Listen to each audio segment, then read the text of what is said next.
اور ایک آپ کو آسان نسخہ بھی بتاؤں، کوئی مشکل مسئلہ حل نہیں ہو رہا ہو، 110 مرتبہ ایک تسبیح پڑھیں، پھر 11 دفعہ درود پڑھیں، انشاءاللہ آپ کا کام 21 دن کے اندر اندر ہو جائے گا۔ یہ میرے تجربے کی بات ہے۔ بسم اللہ الرحمن الرحیم۔ حضرت ابراہیم علیہ السلام کے 7 امتحانات ہیں، جن میں جب وہ کامیاب ہوئے تو پھر امامت کو ان کی ذریت میں رکھا۔ سب سے پہلا امتحان تھا بتوں کو توڑنا، کہ جب فرعون کے گویا نمرود کے بتوں کو حضرت ابراہیم علیہ السلام نے توڑا، اور پھر انہی کی گردن میں وہ کلہاڑی رکھ دی کہ جس سے بت کو توڑا، اور پھر شیطان کے مشورے سے نمرود نے حضرت ابراہیم علیہ السلام کو منجنیق بنا کر لکڑی اور رسیوں کی ہزاروں میل تک آگ روشن کی گئی تھی، مہینوں کو آگ روشن کی، اور اس میں پھینکنے کے لیے شیطان نے مشورہ کیا دیا تھا کہ ان کو رسیوں میں باندھ کے اور چکر دلاؤ بے تحاشا، اور پھر آگ کی طرف پھینک دو، اڑتے ہوئے جائیں گے، آگ میں جا کے جل جائیں گے۔ یہ دوسرا امتحان حضرت ابراہیم علیہ السلام کا۔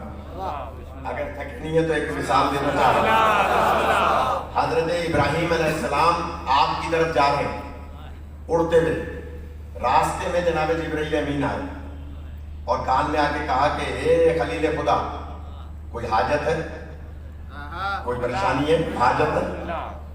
آپ نے فرمایا ہاں، اڑ بھی رہے ہیں، یہ بھی ساتھ ساتھ اڑ رہے ہیں، آگ کی طرف جا رہے ہیں۔ کہا ہاں حاجت تو ہے، لیکن جس سے حاجت ہے وہ بہتر جانتا ہے۔ جس سے حاجت ہے وہ بہتر جانتا ہے۔ دیکھیے اسٹیج والوں کو ذرا زیادہ بولنا پڑے گا، اسٹیج والے ذرا وی آئی پی ہوتے ہیں تو ان کو تھوڑا بولنا پڑے گا، مہربانی کریں، تاکہ میں سمجھوں کہ میرے دائیں بائیں جو ہے کوئی مسائل نہیں ہے۔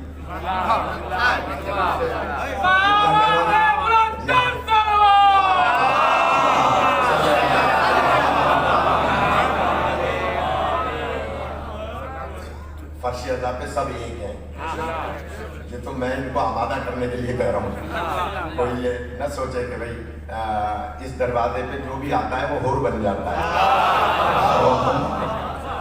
اس فرش اعضاء کی جو سیک ہے نا، سیک بیٹھنے کی سیک، وہ جلا بخشتی ہے، وہ شعور بلند کرتی ہے۔ ہم کیوں مجلس زمین پہ کرتے ہیں؟ اس لیے کہ زمین کا تعلق تراب سے ہے، اور علی ابو تراب ہے۔ میں نے ایک مثال دی تھی آسمان اور زمین کی، لیکن چلیں میں بات آگے بڑھاؤں، ٹائم کم ہوتا ہے، کہ جناب ابراہیم علیہ السلام کو آگ کی طرف پھینکا جا رہا ہے، اور جبرائیل امین علیہ السلام سوال کر رہے ہیں کہ کوئی حاجت ہے؟ کہاں جس سے ہے وہ بہتر جانتا ہے۔ اتنے چکروں کے بعد آگ کی طرف جاتے ہوئے، اب میں اسی سے اندازہ لگاؤں گا مجھے کیا پڑھنا ہے آگے، رتی کی مجلس نہیں ہوتی، یہ مضمون عشرے کا ہے جس کو میں ایک ہی مجلس میں سمیٹ رہا ہوں۔ اب میں جملہ کہہ رہا ہوں، اتنے چکروں کے بعد آگ کی طرف جاتے ہوئے امتی نبی حضرت ابراہیم چکراتے نہیں ہیں، یعنی کتنا بہترین جواب دے رہے ہیں کہ جس سے حاجت ہے وہ بہتر جانتا ہے۔ میں جملہ کہوں گا، مسلمانوں عقل سے کام لو، جب ابراہیم جو امتی نبی ہیں اتنے چکروں کے بعد چکراتے نہیں ہیں، فخر انبیاء معمولی بخار میں ہذیان کیسے؟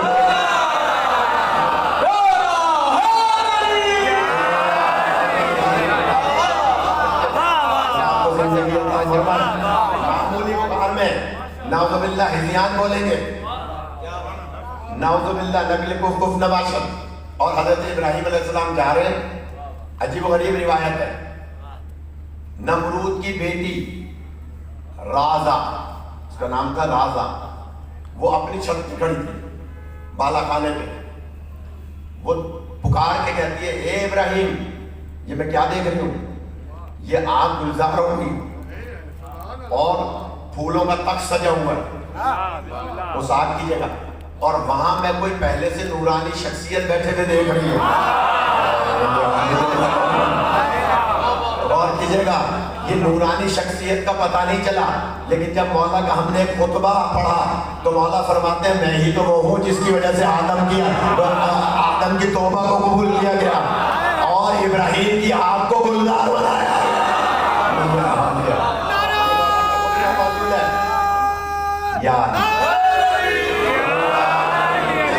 ابھی تھوڑا سا پیچھے والے آمادہ نہیں ہے تو میں ایک سوال کر رہا ہوں، یہ میرے دائیں بائیں شکر ہے کہ دونوں الگ الگ بیٹھے ہیں، ان دونوں علماء سے میں سوال کرتا ہوں کہ جناب تینوں سے سوال کرتا ہوں کہ بتائیے حضرت ابراہیم علیہ السلام تو نبی ہیں، ان کی آواز تو رازہ سن لیں، لیکن رازہ کی آواز حضرت ابراہیم علیہ السلام تک پہنچ گئی، کسی کو اعتراض نہیں ہے، میلوں دور تھی، وہ آواز دے کے کہہ رہی ہے یہ کیا راز ہے، اور حضرت ابراہیم علیہ السلام جواب دے رہے ہیں کہ اگر یہ راز جاننا ہے تو لا الہ الا اللہ ابراہیم خلیل اللہ کا کلمہ پڑھو۔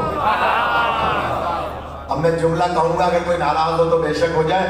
پتہ چلا کہ انبیاء نمرودوں کی بیٹیوں سے ایسے ہی کلمہ پڑھوایا کرتے ہیں۔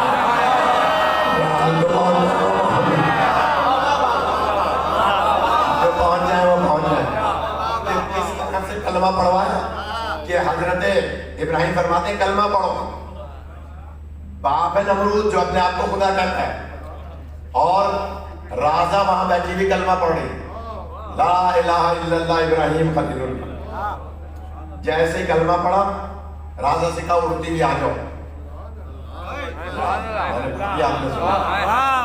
ابراہیم فرماتے ہیں اڑتی بھی آ جاؤ۔ آپ کو میں حوالے دے دیتا ہوں، کچھ لوگوں کے چہرے میں دیکھ رہا ہوں کہ متغیر ہو رہے ہیں۔ جناب علامہ نظم الحسن کراری صاحب کی تاریخ اسلام اٹھا کے دیکھ لیں، موجودہ دور کی جو مل جائے، متقدمین علماء کی بات نہیں کر رہا، ظاہر وہی سے انہوں نے لی ہیں روایات۔ علامہ فروغ کاظمی انڈیا کے عالم ہیں، ان کی کتاب ہے تاریخ اسلام، علامہ بشیر ٹیکسلا صاحب کی لکھی تاریخ اسلام، ان کتابوں میں یہ روایت موجود ہے کہ رازہ اڑتی بھی آئی اور تخت پر آ کر بیٹھ گئی۔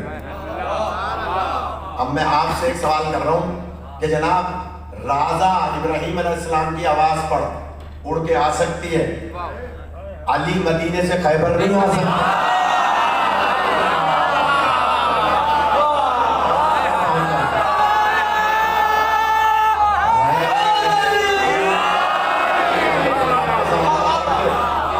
ہو گئے لوگ کہتے ہیں کہ جناب علی کیسے خیبر سے مدینے سے خیبر آ گئے، تھک گئے آپ؟ حضرت ابراہیم علیہ السلام آپ کی طرف جا رہے ہیں اور رازہ کہتی ہے یہ کیا ماجرا ہے، کہتے ہیں آ جاؤ کلمہ پڑھ کے، وہ میلوں دور اڑ کے آ جاتی ہے، کسی کو اعتراض نہیں ہے۔ علی مدینے سے خیبر کیسے آ گئے؟ اعتراض کرتے ہیں، جبکہ نبی پاک نے 39 دن جب گزر گئے تھے تو آپ نے پورا وہ قصیدہ پڑھا تھا کہ کل میں علم اسے دوں گا، وہ پورا واقعہ میرا موضوع نہیں ہے ورنہ عرض کرتا، لیکن اتنا کہا تھا کہ جو مجھے علی بن ابی طالب کی خیبر سے مدینے سے خیبر آنے کی پہلے اطلاع دے گا میں اسے جنت لکھ کے دوں گا۔ اب حیدرآباد کے پڑھے لکھے حضرات اور یہ تاریخی مجمع ہے، میں جملہ کہنا چاہ رہا ہوں، کوئی مجھے بتائے پورے مجمع میں بزرگ حضرات میں کوئی بھی شیعہ سنی حضرات تشریف فرمائے، کوئی مجھے کہے کہ کسی صحابی نے آگے بڑھ کے کہا ہو سرکار آپ لکھ کے کیسے دیں گے، آپ تو لکھنا پڑھنا جانتے ہیں۔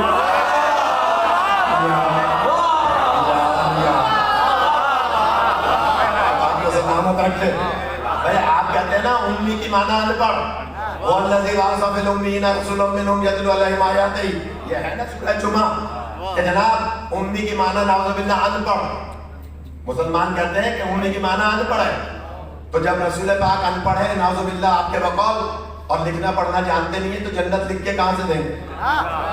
اب جملہ کہہ دوں، پتہ چلا جب جنت لینے کی باری ہے تو سب مان لیں کہ ہاں لکھ سکتے ہیں، جب علی کے لیے لکھنا چاہ رہے ہیں تو کہہ رہے ہیں ہمارے لیے لکھا کافی ہے۔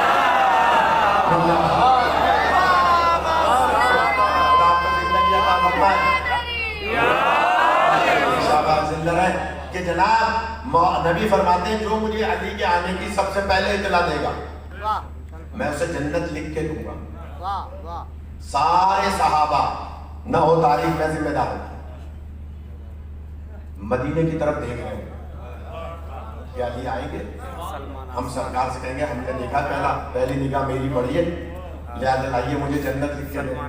نہ ہو ڈاکٹر صاحب میں جملہ کہہ رہا ہوں کہ پیروں کے پنجوں پہ کھڑے ہو کے اچک کے دیکھ رہے ہیں, جن کے پاس گھوڑا نہیں ہے, جو گھوڑے پہ بیٹھے ہیں وہ گھوڑے پہ بھی اپنے آپ کو سیدھا کمر کر کے اور دیکھ رہے ہیں کہ علی نظر آ جائیں. آتے ہوئے علی نظر, کچھ چھوٹی چھوٹی جو پہاڑیاں تھیں ان پہ کھڑے ہو کے دیکھ رہے ہیں. سارے دیکھ رہے ہیں کہ علی کو دیکھیں اور ہم جنت لکھوائیں. اب میں ان سے کہوں گا جملہ جو دیواریں کالی کر رہے ہیں کہ میں نوکر صحابہ دا. ناراض ہو جاتے ہیں ہم جلدی سے. جو دیواریں کالی کر رہے ہیں نا, پنجاب سے آ رہا ہوں میں بھی, جگہ جگہ پنجاب پہ لکھا ہوا ہے دیواروں پہ میں نوکر صحابہ دا, میں نوکر صحابہ دا. پنجابی میں لکھا ہوا ہے, سندھی پنجابی سرائکی میں اتنا تو سمجھ میں آئے گا. میں نوکر صحابہ دا جگہ جگہ لکھا ہوا ہے. میں ان کی خدمت میں عرض کرتا ہوں کہ آپ ہمارے بھائی ہیں, آپ کو مشورہ دے رہے ہیں, آپ کہہ رہے ہیں آپ نوکر ہیں صحابہ کے, ذرا صحابہ کو تو دیکھیں, وہ علی کا چہرہ دیکھ کے جنت لینا چاہ رہے ہیں.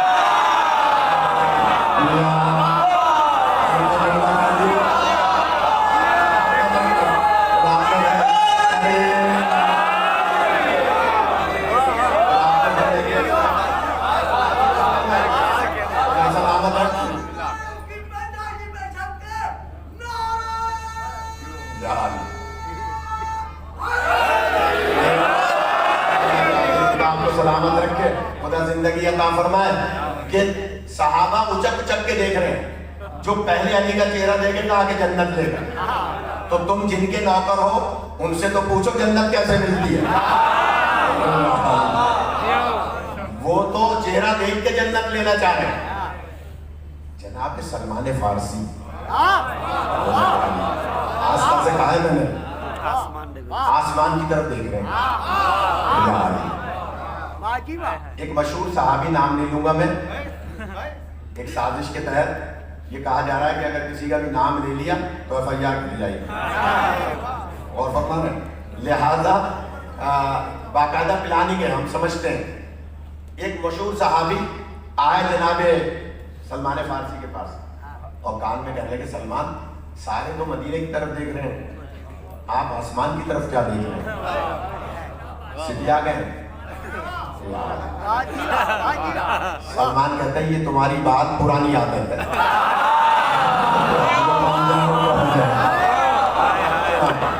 یہ اس بات کی پرانی عادت ہے. 300 سال سے زیادہ کی ایج ہے جناب سلمان کی.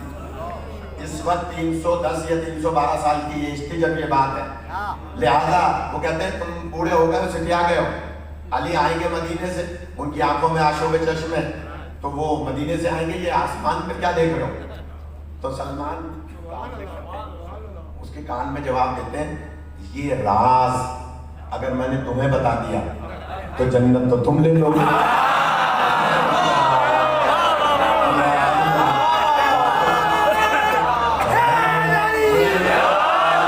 آپ کو زندگی عطا فرمائے.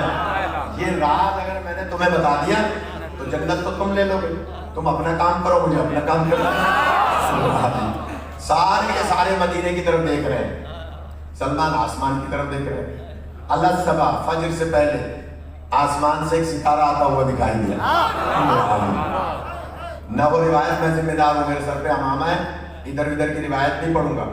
کتاب میرے پاس ہوگی تو روایت پڑھوں گا. اور حیدرآباد کا زیرت مجمع ہے, قدیمی عزادار ہیں, پڑھے لکھے لوگ ہیں, پروفیسر, ڈاکٹرز, انجینئرز اور دین سے تعلق رکھنے والے.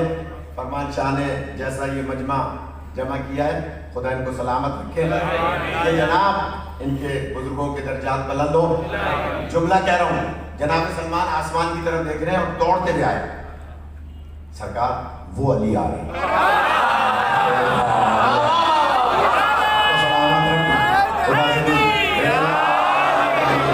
جس کے دل میں ولایت علی ہے, کہا کہ وہ علی آ رہے ہیں.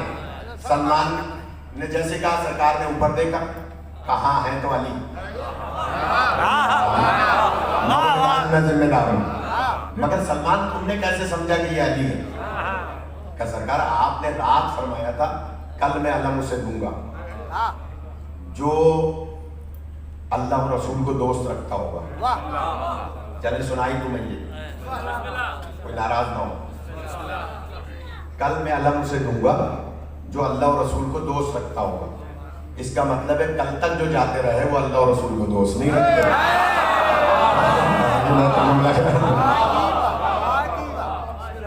کل میں علم اسے دوں گا جو اللہ اور رسول کو دوست رکھتا ہوگا.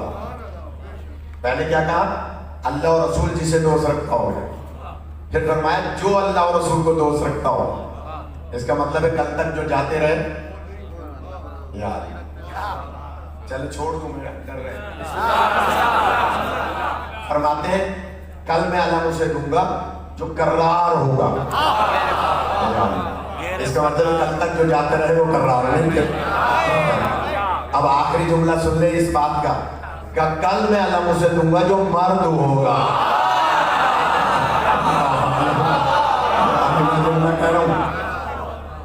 حضرت عمر رضی اللہ تعالیٰ عنہ کہتے ہیں کہ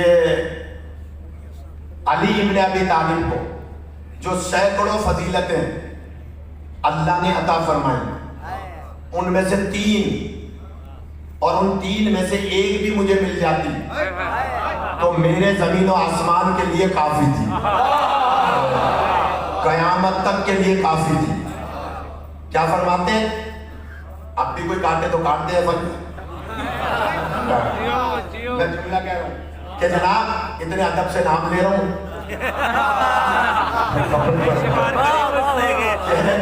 جناب کہہ رہے ہیں کہ اگر علی کو جو اللہ نے سینکڑوں فضیلتیں عطا فرمائی ان میں سے 3 اور ان 3 میں سے ایک مجھے مل جاتی تو میرے لیے زمین و آسمان اور قیامت تک کے لیے کافی تھی.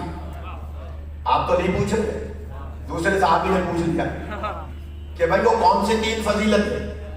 کہ علی کی 3 فضیلتیں ایسی ہیں جس پہ پوری کائنات رشک کرتی ہے. سب سے پہلی فضیلت ہے کعبے میں پیدا ہونا.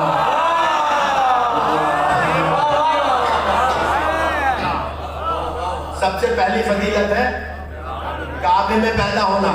آج یہ دونوں بھائی کاشف بھائی اور سہیل بھائی ناراض معلوم ہو رہے ہیں تو اس لیے میں جملہ کہہ رہا ہوں ان دونوں کے لیے. اور وہ جملہ کیا ہے؟ پہلی فضیلت ہے کعبے میں پیدا ہونا, دوسری فضیلت ہے زہرا کا شوہر بننا, اور تیسری فضیلت ہے خیبر میں علم ملنا. زندہ ہے آپ کو سلامت رکھے. کہ جناب خیبر میں علم ملنا. آپ بتائیے, جناب سلمان فارسی آسمان کی طرف دیکھ رہے ہیں, سرکار نے انہیں جنت لکھ کے دی کہ ہاں یہ علی ہے. کہا تم نے کیسے سمجھا کہ علی آسمان کے راستے سے آئیں گے؟ کہا سرکار پہلی بات تو یہ کہ آپ نے فرمایا تھا کل میں علم اسے دوں گا. تو علی اگر آتے نا زمین کے راستے سے تو 80 میل دور ہے, صبح تک نہیں پہنچ سکتے.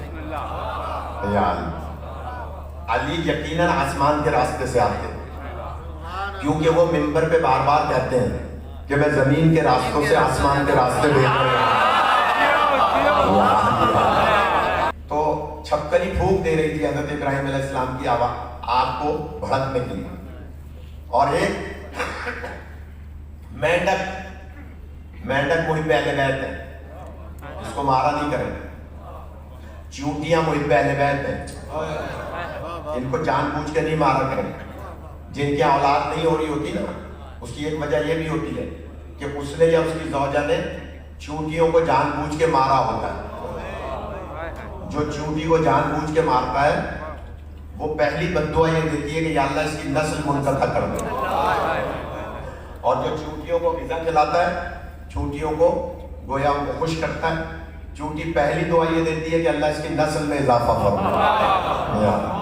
اور چیونٹی محب اہل بیت ہوتی ہے, جان بوجھ کے نہیں مارا کریں مہربانی کر کے. تو میں عرض کر رہا ہوں مینڈک بھی محب اہل بیت ہے. آپ کو جگانے کے لیے میں ایک جملہ اور کہہ دوں, چڑیے جب چہچہاتی ہیں تو آپ بھی ان کی چہچہاہٹ کو سنا کریں خوش ہو کے. کیونکہ چڑیوں کی چہچہاہٹ میں حضرت زہرا کے قاتلوں پر لعنت ہوتی ہے.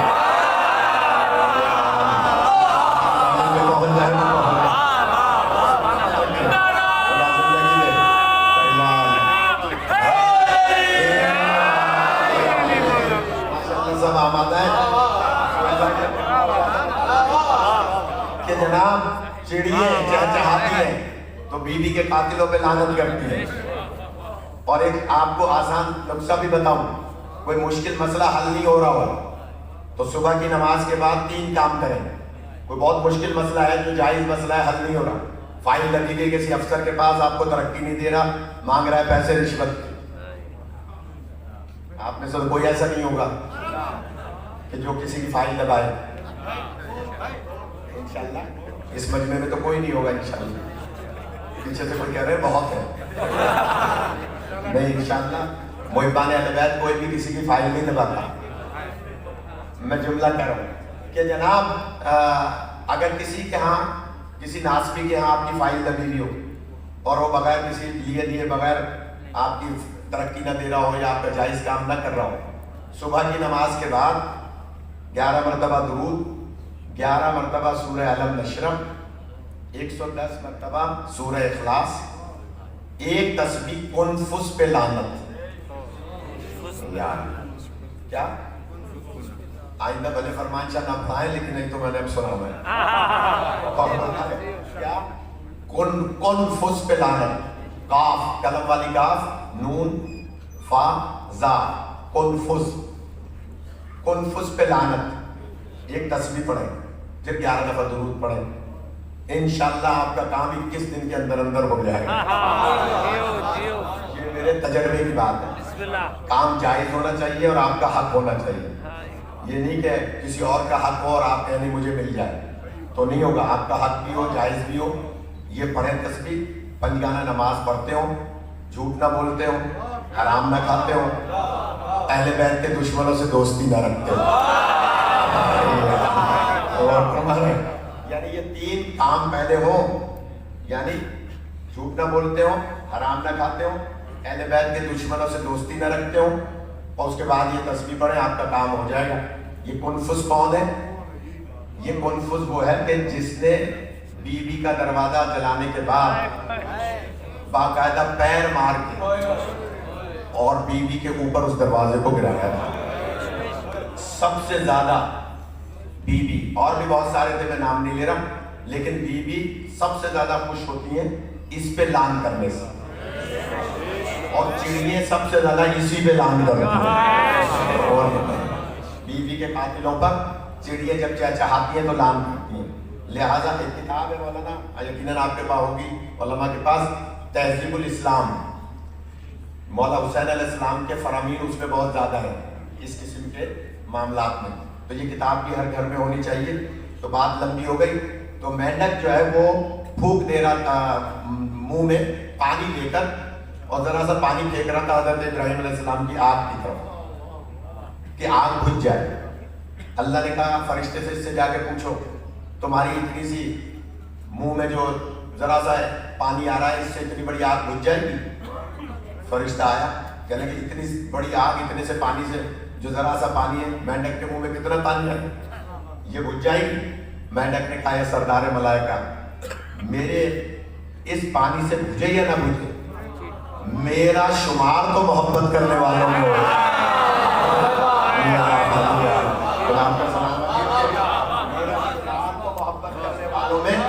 ہو جائے گا. لہٰذا حضرت ابراہیم علیہ السلام کی بات ذرا لمبی ہو گئی. جب حضرت ابراہیم علیہ السلام کا امتحان مکمل ہو گیا تو اللہ نے وعدہ کیا کہ یہ تمہاری نسل میں امامت رہے گی, لیکن ظالموں تک نہیں جائے گی.